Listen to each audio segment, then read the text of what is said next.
Assalamualaikum warahmatullahi wabarakatuh. Hai para pencinta catur dan para caturmania, selamat datang kembali di Legenda Catur Dunia. Sekali lagi kawan, terima kasih atas dukungannya. Channel kami mendapatkan 20.000 lebih subscriber kemarin. Dan selamat untuk pemenang kaosnya, dan harap bersabar untuk kaosnya segera akan kami paketkan. Dan juga saya ucapkan terima kasih bagi kawan-kawan kemarin yang sudah memberikan saran kritiknya. Dan di sini saya akan menjawab beberapa komentar atau kritik yang kawan-kawan sampaikan kemarin. Terutama yang penasaran soal kemampuan abang admin ini. Perlu diketahui kawan, admin ini bukanlah pemain profesional. Admin hanya seperti kawan-kawan semua, hanya sama-sama penghobi catur yang ingin menghibur dan berbagi sedikit pengetahuan tentang catur lewat channel ini. Jadi yang penasaran soal profil admin sedikit sudah terjawab. Dan nanti apabila ada analisa-analisa yang kurang tepat, mohon jangan sungkan-sungkan untuk mereviewnya. Dan yang kedua, banyak saran dari kawan-kawan untuk mengulas teknik-teknik pembukaan atau pertahanan bagi pemula. Dan mungkin kedepannya saya akan berikan pada hari-hari tertentu dan akan terus berkelanjutan untuk membahas suatu pembukaan atau opening tertentu. Oke kawan, cukup basa-basinya kali ini, dan di video kali ini saya akan mengulas permainan dari juara dunia ke-7 Mikhail Botvinnik saat menghadapi Vitaly Chekhover di ULS Championship Moskow tahun 1935. Dan permainan diawali oleh Mikhail Botvinnik melangkahkan kuda F3. Chekhover memainkan pion D5 dan pion C4. Botvinnik bermain dengan English opening, dilanjut oleh Chekhover dengan pion E6. Ini adalah variasi Agincourt defense dari English opening. Coba kita mundur satu langkah kawan. Pada posisi seperti ini sepertinya putih bermain dengan gambit C4. Tapi ini bukanlah gambit kawan, karena apabila nantinya hitam melanjutkan dengan langkah pion pukul pion, bisa saja putih bermain dengan menteri ke peta A4 untuk mendapatkan pion hitam ini kembali. Atau juga putih akan melanjutkan dengan pion E4. Ini untuk mendapatkan kontrol pada peta D4 serta peta F4. Dan juga membuka diagonal peta terang bagi gajahnya mengincar pion hitam di peta C4 ini. Apabila hitam merespon dengan langkah pion B5, putih bisa melanjutkan pion A4. Pion C6, pion A pukul pion B5 dipukul balik oleh pion, dan putih bisa melanjutkan pengembangan kuda C3. Dengan variasi ini, putih akan mempunyai keuntungan lajur yang sudah terbuka bagi betengnya, serta mempunyai kontrol peta pusat yang sangat solid. Jadi biasanya pada posisi seperti ini kawan, hitam tidak akan melanjutkan langkah pion pukul pion. Chekhover melangkahkan pion E6 dan dilanjut dengan pion B3 oleh Botvinnik. Berencana Viacenzo gajahnya di peta B2 dan hitam melanjutkan pengembangan kuda F6. Gajah B2, gajah hitam E7, pion E3 membuka diagonal peta terang bagi pengembangan gajahnya, dan hitam memilih langsung rokade pendek. Botvinnik melanjutkan pengembangan gajah E2, bersiap untuk melakukan rokade pendek juga. Hitam melanjutkan dengan pion C6. Membentuk struktur pion yang sama persis dalam permainan semi-Slav defense kawan. Bangunan semi-Slav defense seperti ini saat menghadapi Queen's Gambit. Dan di sini Botvinnik melakukan rokade pendek. Kenapa pada posisi ini kawan? Putih tidak mencoba memainkan pion D4 untuk mencoba mendapatkan kontrol pada peta C5 serta peta E5, karena langkah ini akan menguntungkan hitam kawan. Diagonal peta gelap panjang ini akan tertutup bagi gajahnya nanti. Dan biasanya hitam akan tetap mempertahankan pion D5-nya ini agar pion tidak bisa didorong, sehingga diagonal peta gelap ini akan tetap tertutup nantinya. Dan gajah putih pun tak akan efektif lagi berada di diagonal panjang ini. Jadi Botvinnik hanya memainkan atau memilih langkah rokade di langkah ke-7-nya. Hitam melanjutkan pengembangan kuda B ke D7, putih melanjutkan pengembangan kuda C3, pion A6, dan kuda lompat ke D4. Mengosongkan lajur F bagi pionnya untuk didorong maju ke depan, Di sini hitam melanjutkan langkah pion D pukul pion C4. Dipukul balik menggunakan pion. Mengapa putih memukul balik dengan pion, kawan? Tidak menggunakan gajah? Selain agar gajahnya tetap mengontrol petak-petak ini, kawan, memukul menggunakan pion ini sesuai dengan prinsip dasar catur, yaitu membawa pion tepi kita, kawan, ke arah atau ke lajur pusat saat ada kesempatan pertukaran pion seperti ini. Dan di sini Jack Hofer melanjutkan langkahnya dengan kuda ke C5.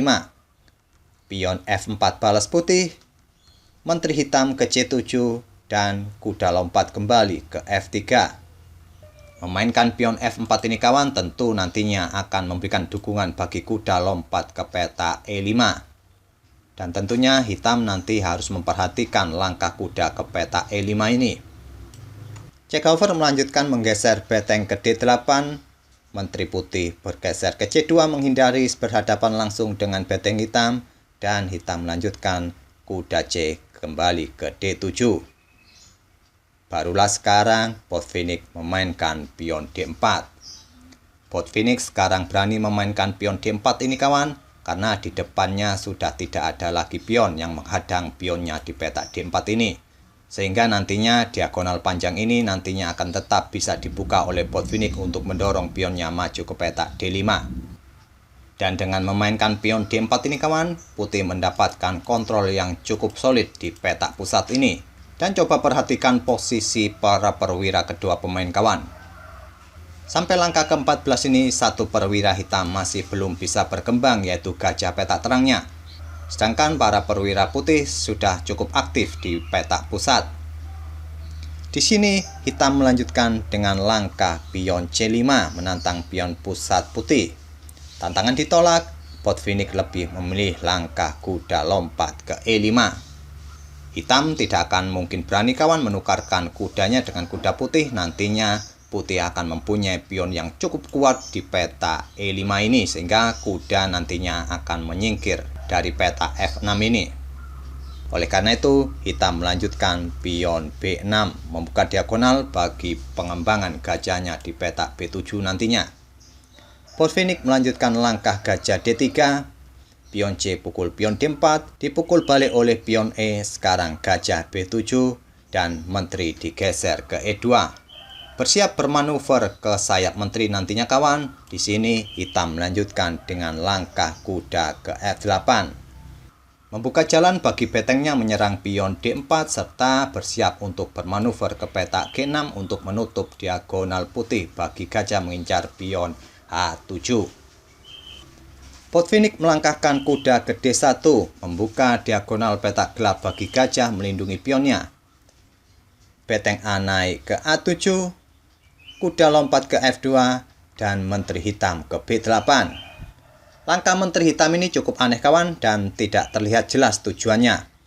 Apakah berencana untuk mengosongkan lajur atau jalan bagi betengnya untuk ditumpuk di lajur D, atau punya rencana lain? Masih belum jelas langkah menteri ke peta B8 ini. Mungkin pada posisi seperti ini patut dipertimbangkan oleh hitam memainkan pion B5 mengorbankan pionnya. Ini bertujuan nanti apabila pengorbanan diterima, kawan, akan mengosongkan atau mengamankan petak D5 bagi kudanya, yang nanti mungkin akan disusul dengan langkah pion F6 untuk mengusir kuda putih yang cukup mengganggu di peta E5 ini. Dan dengan variasi ini, kedudukan atau posisi akan kembali seimbang. Tapi pada posisi seperti ini, kawan, saat menteri hitam melangkah ke petak B8, posisi putih semakin lebih baik. Dan di sini Botvinnik melanjutkan langkah kuda ke H3, bersiap untuk bermanuver ke petak G5 dan memberikan ancaman pada pion F7. Diantisipasi oleh Jack Hofer memainkan pion H6. Dan kini sudah di langkah ke-21, kawan. Kita sudah menemui momen-momen yang menarik di langkah ke-21 ini. Seperti biasa, saya akan berikan waktu 10 detik, atau silakan pause video ini untuk beberapa detik dan coba temukan langkah terbaik, langkah mematikan dari Mikhail Botvinnik di langkah berikutnya. Langkah berikutnya ini susah untuk ditemukan, kawan. karena butuh beberapa langkah lagi atau kombinasi beberapa langkah lagi agar terlihat jelas rusaknya pertahanan hitam oleh serangan putih di beberapa langkah berikutnya. Apakah sudah ketemu langkah terbaik putih dalam posisi seperti ini? Langkah kuda ke G5 ini adalah langkah pilihan dari Botvinnik, mengorbankan kudanya. Jika pengorbanan ditolak oleh pion hitam ini kawan, kuda akan pukul pion F7. Dan dengan koneksi antara kedua kuda ini akan cukup merepotkan bagi pertahanan hitam nantinya. Pengorbanan pun diterima pion pukul kuda dan dipukul balik oleh pion. Sekarang terbuka lajur F bagi beteng putih untuk memberikan tekanan pada pion F7. Tentu jika kuda ini pindah, beteng akan pukul pion F7. Di sini Chekhov tidak memindahkan kudanya kawan, hanya melangkahkan kuda satunya ke peta D7. Tapi Mikhail Botvinnik tidak langsung pukul kuda F6 ini kawan, kembali mengorbankan kuda satunya dengan pukul pion F7. Pengorbanan kembali diterima, raja pukul kuda. Sekali lagi Botvinnik tidak pukul kuda ini kawan. Dia mendorong pionnya maju ke G6 skak, raja ke G8, dan Botvinnik pukul pion E6 skak. Raja ke H8, menteri ke H3 skak, raja ke G8, dan gajah ke F5. Bersiap memberikan ancaman skak di peta E6 dan nantinya akan disusul dengan langkah menteri skak di peta H8. Diantisipasi dengan langkah kuda ke F8, gajah ke E6 skak, kuda pukul gajah, menteri pukul kuda skak, raja ke H8, dan menteri kembali ke H3 skak, raja kembali ke G8. Dan kembali Mikhail Botvinnik membuat langkah pengorbanan, kali ini beteng pukul kuda. Ini untuk membersihkan atau mengeliminasi kuda yang menjaga peta H7. Dipukul balik oleh gajah, menteri ke H7 skak, raja ke F8, dan Botvinnik melanjutkan menggeser beteng A ke E1.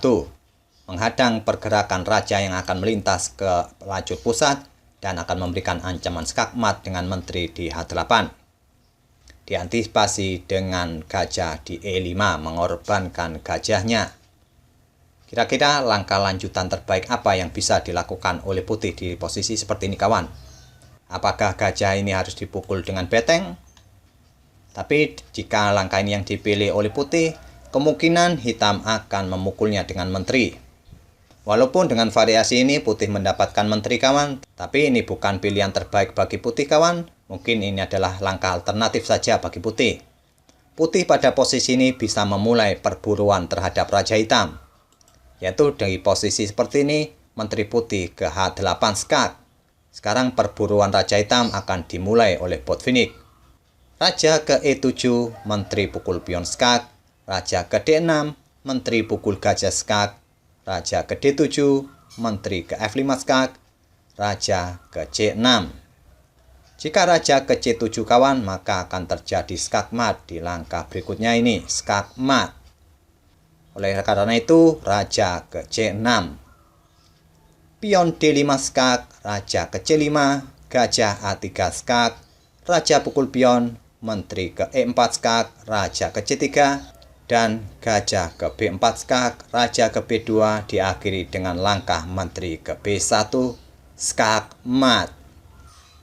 Inilah kawan akhir dari perburuan raja hitam. Raja hitam kena skak mat di petak B1 saat para perwira yang lain hanya melongo melihat rajanya diburu oleh menteri putih. Sebuah taktik yang luar biasa dari Mikhail Botvinnik ini kawan, mengorbankan dua kuda untuk merusak atau membongkar pertahanan raja hitam, sehingga raja hitam pun harus keluar dari sarangnya, yang terpaksa harus kena skakmat di area pertahanan putih. Dan itulah kawan-kawan permainan dari Mikhail Botvinnik saat menghadapi Vitali Chekhov di URS Championship tahun 1935. Semoga permainan Botvinnik tadi bisa menghibur dan menginspirasi kawan-kawan semua. Kita akan bertemu di video-video berikutnya. Terima kasih. Wassalamualaikum warahmatullahi wabarakatuh.